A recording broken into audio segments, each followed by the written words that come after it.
do this. What's up everyone? Welcome back to my channel. My name is sjokz and it is time for a new video. Now, before we get into this new video, I just want to thank you all so much for your help on my very first 2 videos back at YouTube. 100K views, over 100K views for each. That is just something that I would have never ever expected, and yeah, thank you so much. I've said this on Twitter as well, but just as a bit of a caveat, I know a lot of you really liked my behind the scenes LEC vlog. I did as well. I also loved making it, but I do want to set the expectation that going forward, not everything I do is going to be League of Legends related. For such a long time, I've been League sjokz only, and I really want this channel to be more of an expression and an extension of other parts of my personality and things I'm interested in as well. The reason why we're here is this is going to be a reaction video. I will be reacting to the old footage there is of myself. Now, some of you know that I've been doing this for 7 years now, so you can imagine that I've changed quite a bit, and so has my style of hosting, interviewing, what have you. So I decided to take a look at some very old clips to see what old sjokz was up to, how she spoke, what she looked like. The first video I want to take a look at is my very first LCS broadcast. This would be the very first time that anyone would see what the LCS looked like. This was the first time Riot's new project would be shown, and we were also first. The European broadcast aired before the American broadcast, the NALCS, so the pressure was immense, and I would be the first person to talk to everyone as the absolute broadcast noob that I was. So let's take a look.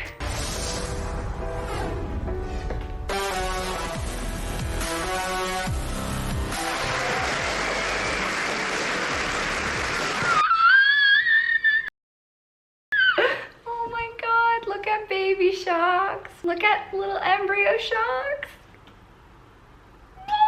Welcome, ladies and gentlemen. I'm sjokz supporter, and I'll be your host for the next 10 weeks as we kick off the League of Legends Championship Series live in HD. It's been a long road getting here for each of our European teams. Oh, a little hiccup. As a backstory, this was the very first time that I ever read off a teleprompter, and of course there was a lot of script. And now it gets even more intense as they battle it out each Saturday and Sunday for a shot at fame, fortune, and esports immortality. I even remembered that. Fame, fortune, and esports immortality. I say immortality, I guess. I'm actually quite surprised that this looks quite smooth. I mean, I expected it to be worse. So, are you guys ready? All right. All right. And we've got some great guys with us on the caster desk to call all of the action. Let's send it over to Lee, D-Man Smith, and Joe Miller. Over to you. Thank you very much, sjokz, and of course, Joe. The difference is just so big between me rigidly reading from that script because I don't want to make any mistakes, and then these like very experienced guys, Demon and Joe, who are just, you know, they're just into it. They're going, they're excited. They don't need no script. They don't need no anything. Yeah, the difference is definitely quite big. I've come a long way, but I didn't think it was that bad. It was very rigid, you know. It wasn't the sjokz that we know today. All right, so we're off. That wasn't that bad. Let's take a look at this next clip. These were nerfed and Ouch! Ouch! Good shot. I am so salty. I am so salty. Good shot. I am so salty. Oh my gosh.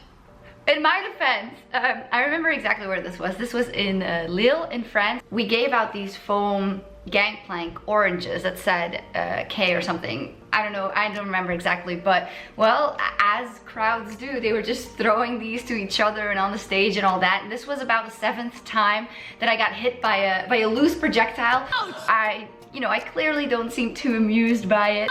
I think in those first few years I learned some very valuable lessons, is that if you're not able to laugh at yourself when you make a mistake or when something like this happens, it's not gonna go too well for you. So yeah, thank you for throwing that orange and for making me realize that it's all good. We can have a little fun. Okay, on to the next one. United League of Legends fans. Thank you very much, Riv. It's an amazing sight standing here and watching the great stage and all of the 8 8,000 fans. All the 8,000 fans. 8,000 fans. No! All the 8,000 fans. I just want to reach to the screen and help her. Oh, I guess just let's finish it. In the stadium right here. Straight ahead. And 8,000 fans right here are going to see this amazing stage. And I've seen a lot of fans for World Elite. Oh my gosh! So, this was also in 2013. This was the All-Star event in Shanghai in China. And when I said before that, you know, I had the first ever LCS broadcast that I got to open, this was my very first international event with Riot. I was my pants, I was so nervous, it was incredible. So what we did is we opened the show in this great arena, the casters would go first, and then they would give the word over to me, toss it to me, and I would welcome from the crowd and give like a general impression of everything, how many people were there and whatnot. 8,000 fans, 8,000 fans, 8,000 fans. So back then, I hadn't remembered to ask all the questions that I'm used to asking right now, such as, where the frick is the camera that I am supposed to look at?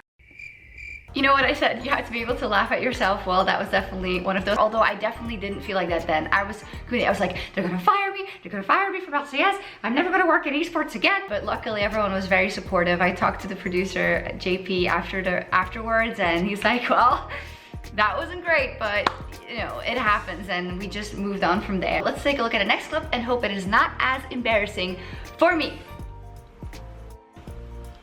So what happened? Why was the focus off against EG yesterday? Esta partida la han dominado, la han jugado perfectamente. ¿Nos podrías contar algo de qué pasó entonces ayer contra EG? Yeah. Okay. Can hold it. Can hold it. I didn't let him. I was not gonna let go of that microphone. This was in Tenerife in Spain. I remember that very vividly. When we talk about lessons I've learned along the way, it is microphone control is something very important. But I don't know, you just gotta go with the flow, because if you hold on to it as tightly as I did there, it's gonna create an awkward moment. Exhibit A. This next one also has a thing or two to do with microphone etiquette. Finally, they've been clapping all along, so would you like to finish with a couple of words for all the TSM fans out here? Give me this. I guess even in the microphone world, you have alphas Give me this. and betas. Can hold it. Oh my gosh. And now for our final clip. We asked everyone on Twitter to tell us what their favourite moment was of the week and why. What was XPK's favourite moment this week so far? I'm not sure about my favorite moment. I haven't watched a lot of the other games. I cannot choose one, so I think the best for me was to just come here and meet all the fans, and obviously see her pretty face every morning makes it a lot better. Wow. You've gone all red, Shot. And a meme was born, the shipping was born. Oh my god. Now that I watch this again, the more and more I feel like this was a setup, because look. Tell us what their favourite moment was of the week and why. What was XPK's favourite moment this week so far? That look they give each other. Joe and Peke. It seems like that's what they talked about beforehand. Or at least Peke knew he was going to ask that, and then he must have come up with something, because it seems like he can't remember what he wants to say. I'm not sure about my favorite moment. I haven't watched a lot of the other games. I think the best for me was to just come here and meet all the fans, and obviously see her pretty face every morning makes it a lot better. Wow. You've gone all red, Shot. Yeah, I've gone all red. Finally, XPK, you guys are at the top of the league.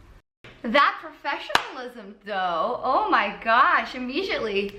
You know, jokes or not, red as a tomato or not, continue. Yeah, I do remember that I was shook. We didn't use that word yet back then, but I was definitely shook. I think I was terrified. I think immediately through my head went like, oh no, what are people gonna think? There's always that fear, I think, also as being the girl reporter, the interviewer. And in that moment, I definitely thought, oh, I have to continue. I have to be as stern and professional as possible. Whereas now, I definitely think that the work you do and the quality of work you deliver, your preparation and everything is more important. And I know that I'm professional within my own self, and moments like this and making jokes once in a while, or burning people, or getting a compliment for Peke should not destroy any of that, you know. But in my head at that time, it was definitely a feeling of people are only gonna remember this, and in a way I was right. People did talk about it a lot, but at the end of the day, it was a really fun moment. And yeah, it became one of those historical epic EU LCS moments, and I absolutely love it.